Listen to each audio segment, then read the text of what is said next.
Assalamu alaikum students. Today I am going to discuss the topic that is synthesis of amino acids. तो students synthesis of amino acids को start करने से पहले मैं आपको बता दूं कि इसको हम synthesis भी कह सकते हैं या preparation of amino acids भी कह सकते हैं। तो हम amino acids को किस तरह से prepare करते हैं, इसके लिए students आपको दो methods मैंने यहाँ पर mention किए हैं। इनको दो methods के through जो है हम prepare करते हैं। तो first method जो है हमारे पास है वो by the reaction of alpha bromo acid with ammonia। तो first step में हम क्या करते हैं कि इसका reaction करते हैं, जो हमारे पास अल्फा ब्रोमो एसिड है उसका रिएक्शन करते हैं अमोनिया से। तो लेकिन अमोनिया के साथ करते हैं, लेकिन इसमें होता ये है कि सबसे पहले तो हम क्या करेंगे, अल्फा ब्रोमो एसिड को प्रिपेयर करेंगे और फिर उसका रिएक्शन करवाएंगे अमोनिया के साथ।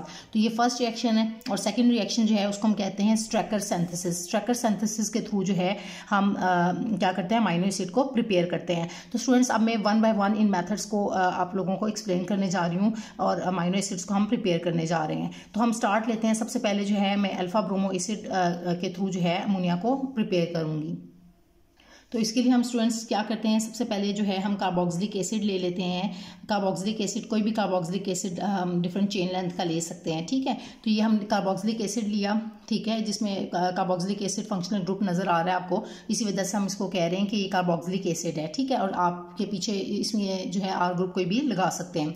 तो स्टूडेंट्स ये कार्बोक्सिलिक एसिड है। जब हम इसकी क्या करते हैं, ब्रोमिनेशन करते हैं Br2 की मौजूदगी में in the presence of red phosphorus. तो रेड फॉस्फोरस की मौजूदगी में तो क्या होता है, आपको अल्फा ब्रोमो एसिड मिलता है। क्या मिलता है, अल्फा ब्रोमो एसिड। तो ये क्या करेंगे हम, सिंपल RCH, यहाँ पर RCH आ जाएगा और यहाँ पर COOH एज इट इज़ रहेगा, ये वाला COH। और क्या होगा कि आपके पास जो है ये कार्बन जो है इसके के साथ जो है ना वो Br जाके Br ग्रुप अटैच हो जाएगा। क्या हो जाएगा, Br ग्रुप अटैच हो जाएगा और साथ में एक HBr। क्यों, क्योंकि यहाँ पर क्या होता है स्टूडेंट्स के एक H जो है वो यहाँ से क्या हो जाता है, निकल जाता है, रिमूव हो जाता है और वो एक Br के साथ जाके रिएक्ट करके HBr की फॉर्म में रिमूव हो जाएगा, ठीक है। और एक H एज इट इज़ रहेगा और इसके साथ जाके Br, दूसरा वाला जो Br है वो यहाँ पर Br ब्रोमीन एटम जो है वो यहाँ पर अटैच हो जाएगा।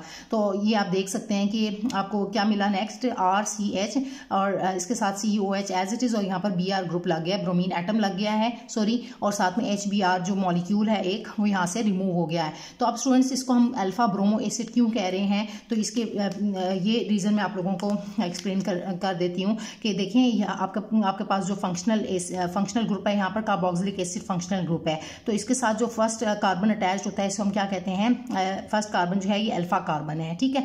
जो फंक्शनल ग्रुप के साथ कार्बन अटैच होता है उसको हम क्या कहते हैं, अल्फा कार्बन कहते हैं। उसके नेक्स्ट वाला जो कार्बन होगा उसको हम बीटा कार्बन, फिर गामा कार्बन, इस तरह से हम बोलते जाएंगे।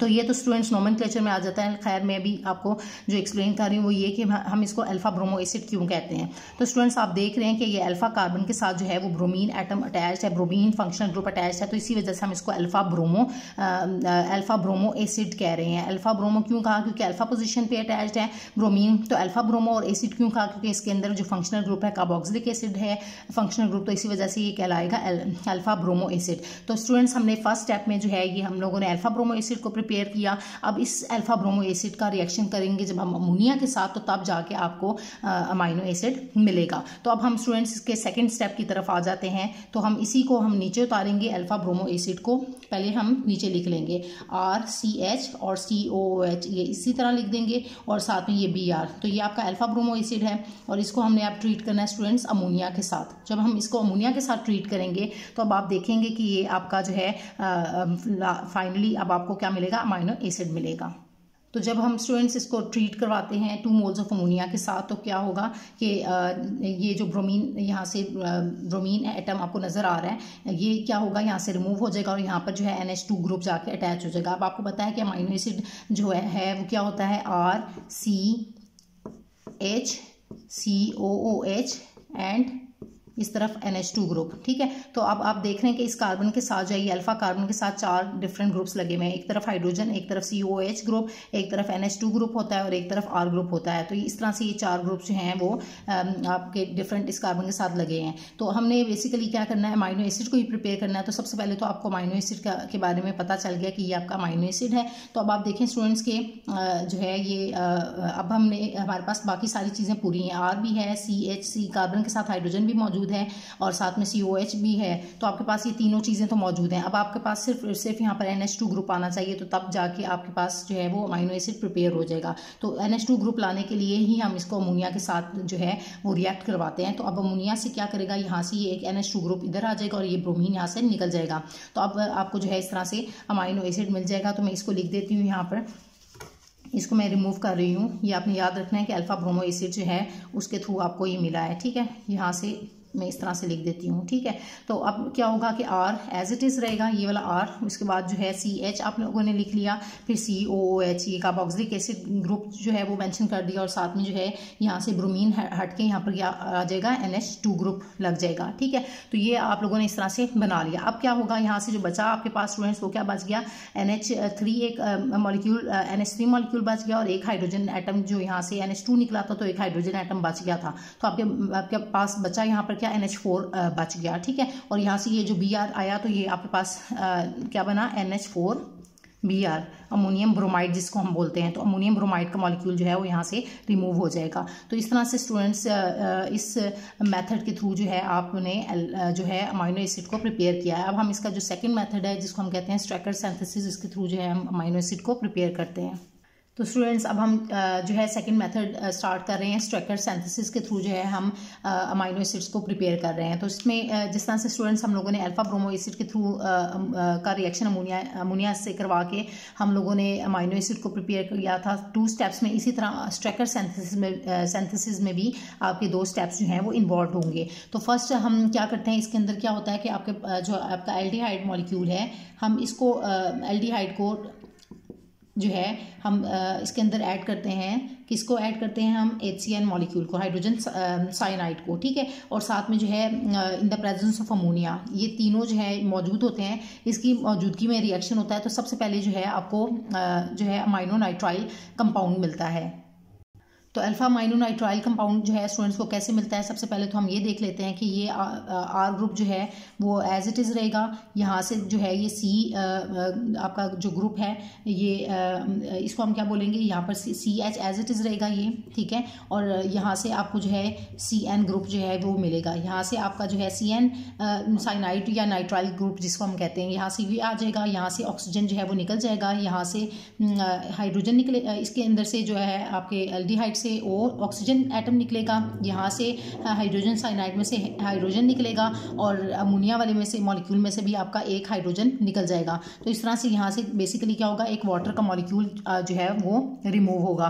तो ये मैं साइड में लिख देती हूँ, ये वाटर का मॉलिक्यूल निकला। अब आपने बाकी जो तीनों को ना जोड़ देना है। तो अब आप जोड़ेंगे तो कैसे बनेगा कि आपका R ग्रुप ये एज इट इज़ रहेगा, यहाँ R के साथ CH ग्रुप जो है एज इट इज़ रहेगा। यहाँ से आपने CN जो है वो इसको यहाँ पर अटैच कर लेना है, ठीक है। और बाकी बचा आपके पास NH2 ग्रुप, तो वो आपने NH2 ग्रुप जो है वो यहाँ पर लेकर आ जाएंगे। और ये अल्फा पोजीशन पे अटैच्ड है, तो इसको हम कहते हैं alpha amino group alpha position पे अटैच्ड है। तो आपको ये मैं पहले भी बता चुकी हूँ कि जो आपका फंक्शनल ग्रुप है साइनो ग्रुप है, इसके साथ जो कार्बन अटैच्ड होता है वो अल्फा कार्बन होता है। तो अल्फा पोजीशन पे ये अटैच्ड है अमाइनो ग्रुप, तो इसको इसी वजह से हम इसको बोल रहे हैं अल्फा अमाइनो। और नाइट्राइल क्यों कहा, क्योंकि फंक्शनल ग्रुप यहाँ पर नाइट्राइल है या साइनाइड है। तो ये अल्फा अमाइनो नाइट्राइल बन गया। अब नेक्स्ट स्टेप में स्टूडेंट्स जब हम इसी अल्फा अमाइनो नाइट्राइल की हाइड्रोलिसिस करते हैं तो उसके थ्रू जो है अब आपको अमाइनो एसिड मिलेगा। तो हम सेकंड स्टेप को अब डिस्कस करने लगी हूँ मैं स्टूडेंट्स आपके साथ। तो सेकंड स्टेप में क्या होगा कि मैंने आपको बताया कि इसी अल्फा अमाइनो नाइट्राइल को मैं नीचे उतारूंगी RCH, और इसी तरह यहाँ पर CN ग्रुप लगा होगा और यहाँ पर NH2 ग्रुप है, ठीक है। तो अब क्या है कि आप देखें कि इस ग्रुप में जो है इसकी हम क्या करेंगे, फर्दर हाइड्रोलिसिस करेंगे।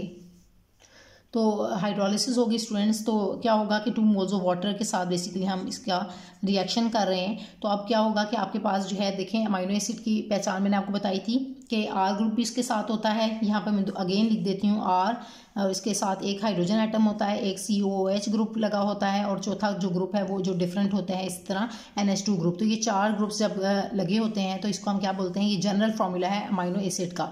तो इस तरह से आप लोगों ने अटैच किया हुआ है। तो अब आप देखें आपके इस वाले जो ग्रुप है, ये जो भी आपको अल्फा अमाइनो नाइट्राइल मिला है, इसके अंदर सारी चीज़ें मौजूद हैं। R ग्रुप भी है, हाइड्रोजन एटम भी है, ये वाला हाइड्रोजन एटम है, R ग्रुप है, इसके अलावा NH2 ग्रुप भी है। ये तीन जो है एटम्स मौजूद हैं, तीन पार्ट जो हैं वो इसके कंप्लीट हैं, लेकिन जो CN ग्रुप है इसको अब हमने रिप्लेस करना है किससे, कार्बोक्सिलिक एसिड ग्रुप से, COH ग्रुप से।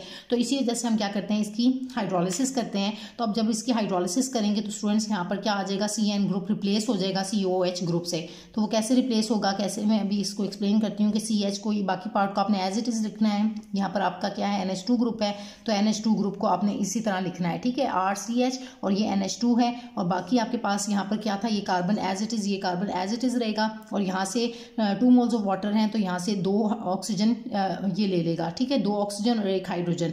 तो इस तरह से ये COH बन गया। तो ये आपका जो है अमाइनो एसिड जो है, ये अल्फा अमाइनो एसिड भी हम इन्हें कहते हैं, ये क्योंकि अल्फा कार्बन के साथ अटैच हैं सारे, तो इनको हम अल्फा अमाइनो एसिड भी बोलेंगे। तो इस तरह से स्टूडेंट्स ये आपका अमाइनो एसिड जो है वो प्रिपेयर हो गया। ये तो अभी हमने बात की अमाइनो एसिड की प्रेपरेशन की। तो अब बाकी आपके माइंड में क्वेश्चन होगा कि बाकी जो है ये हाइड्रोजन कहाँ गया और ये नाइट्रोजन का क्या हुआ। तो अब स्टूडेंट्स बाकी जो है वो आपको क्या मिलता है, अमोनिया मिल जाता है, इसके साथ अमोनिया मिलेगा। वो कैसे मिलेगा कि देखें, एक कार्बन जो है आपने ये लिया और 2 ऑक्सीजन जो है वो यहाँ से लिए, ठीक है, तो COO, 1 हाइड्रोजन यहाँ से, तो COH मॉलिक्यूल आपको मिल गया। तो ये आपने साथ में लगा दिया, कार्बोक्सिलिक एसिड जो है ग्रुप लगा दिया, और यहाँ से एक नाइट्रोजन था और यहाँ पर 4 हाइड्रोजन थी, 4 हाइड्रोजन में से 1 हाइड्रोजन आपने ली थी ना COH के अंदर, तो बाकी 3 हाइड्रोजन्स बच गई थी। तो वो अब क्या होगा कि आपने उसको लेके, तो ये मिलके क्या बन गई, रिएक्शन को अगर हम बैलेंस करें तो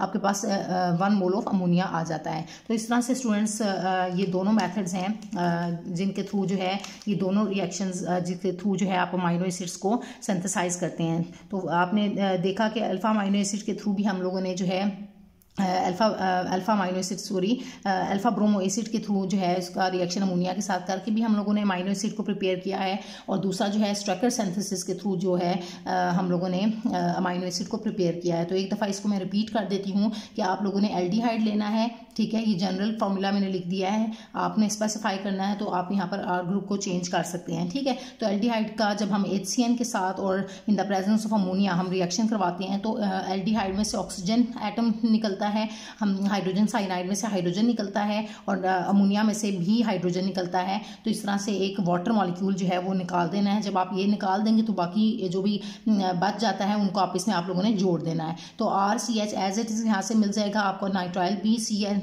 एज इट इज़ लग जाएगा, और यहाँ से NH2 ग्रुप जो है वो आपको मिल जाएगा।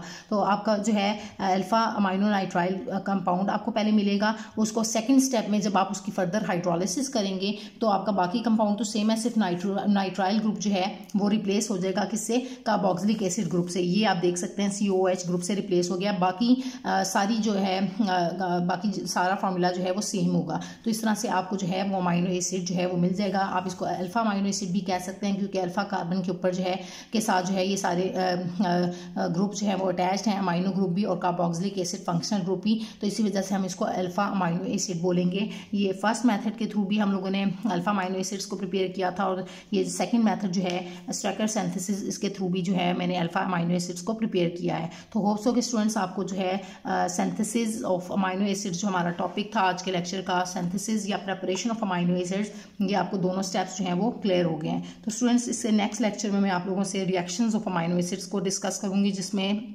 क्या डिफरेंस है कि जब हम प्रेपरेशन या synthesis of amino acids synthesis की बात करते हैं तो इसमें हम उस चीज़ को प्रिपेयर करते हैं, लेकिन जब हम रिएक्शंस की बात करते हैं तो उसमें हम उस चीज़ को रिएक्ट करवाते हैं डिफरेंट कंपाउंड्स के साथ और डिफरेंट जो है स्पीशीज़ के साथ या डिफरेंट एजेंट्स के साथ। तो उसके रिजल्ट में हम अपना जो है जो डिज़ायर्ड कंपाउंड है हम उसको प्रिपेयर करते हैं। तो होप्स हो कि स्टूडेंट्स आपको आज का लेक्चर जो है वो क्लियर हो गया है। इस लेक्चर से रिलेटेड अगर आपके माइंड में कोई भी कन्फ्यूजन है तो वो आप मुझसे कमेंट्स में पूछ सकते हैं। Thank you so much students।